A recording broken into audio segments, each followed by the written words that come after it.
अस्सलामुअलैकुम dear students. हम कर रहे थे एक्सरसाइज चैप्टर द सेल की, और आज इसमें हम रिमेनिंग क्वेश्चंस जो हैं वो देखेंगे कौन से क्वेश्चन का क्या आंसर है। जैसे कि हम पहुंचे थे क्वेश्चन नंबर 5 तक, आज हम करेंगे क्वेश्चन नंबर 6। ये आपसे पूछ रहा है why are the following important to a plant cell. Plant cell में ये क्यों इम्पोर्टेंट होते हैं। जैसे कि पार्ट 1 है सेल वॉल। सेल वॉल का क्या फंक्शन है प्लांट सेल में, ये क्यों इम्पोर्टेंट होता है।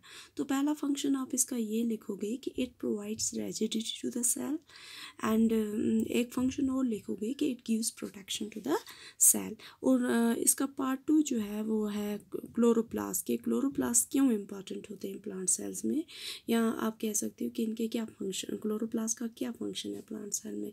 तो क्लोरोप्लास्ट जो है they contain a green pigment जिसका नाम है क्लोरोफिल।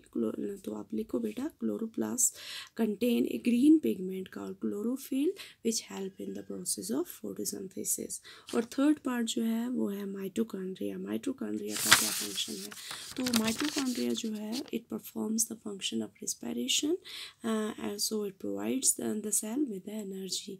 तो that's why they are also called the power house of the cell. तो माइटोकॉन्ड्रिया को power house of the cell कहा गया है क्योंकि इसके अंदर जो है एनर्जी जनरेट होती है, कि इसके अंदर रिस्पिरेशन प्रोसेस होती है। तो लास्ट पार्ट जो है वो न्यूक्लियस का पूछ रहा है कि न्यूक्लियस क्या क्या फंक्शन है।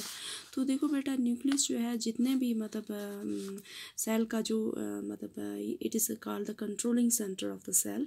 जो भी सेल के अंदर फंक्शंस होते हैं उसे न्यूक्लियस ही क्या करता है, कंट्रोल करता है। तो क्वेश्चन नंबर 7 जो है वो आपसे पूछ रहा है draw an outline diagram of an animal cell, label the different parts. आपको एनिमल सेल ड्रा करना है तो आप अपनी कॉपी पे ड्रा कीजिए, और इसको लेबल भी आप इसके जो पार्ट्स हैं, सॉरी ये प्लांट सेल है, ये एनिमल सेल है, आप ये ड्रा कर सकते हो अपनी कॉपी पे, और साथ में इसके जो पार्ट्स हैं उनको भी लेबल करके आप अपनी कॉपी पे एक अच्छी सी डायग्राम बनाइए पेंसिल के साथ, और इसे इसके जो पार्ट्स हैं उनको भी लिख लीजिए।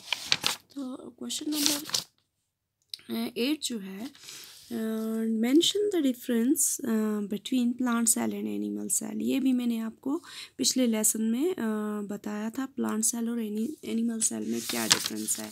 तो कुछ मेजर पॉइंट्स जो हैं वो यहाँ पर लिखे हैं, यही आप उठाकर अपनी कॉपी पे लिख लेना, ठीक है। एनिमल सेल में cell wall is lacking, plant cell में rigid cell wall is present, animal cell में सेल वॉल नहीं होता, सेल मेम्ब्रेन ही आउटर कवरिंग होती है, जबकि प्लांट सेल में in addition to the cell membrane there is a rigid outer covering that is called cell wall.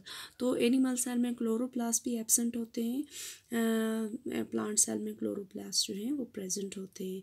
Animal cell में vacuole absent होते हैं, या तो अगर प्रेजेंट अगर हुए भी तो बहुत छोटे होते हैं साइज़ में, और प्लांट सेल में वैक्यूल्स जो हैं they are larger in size. ये आप उठाकर अपनी कॉपी पे लिख लेना, तो इस सवाल ये जो क्वेश्चन है इसका आंसर भी हो जाएगा, ठीक है। बहुत ईजी है बेटा।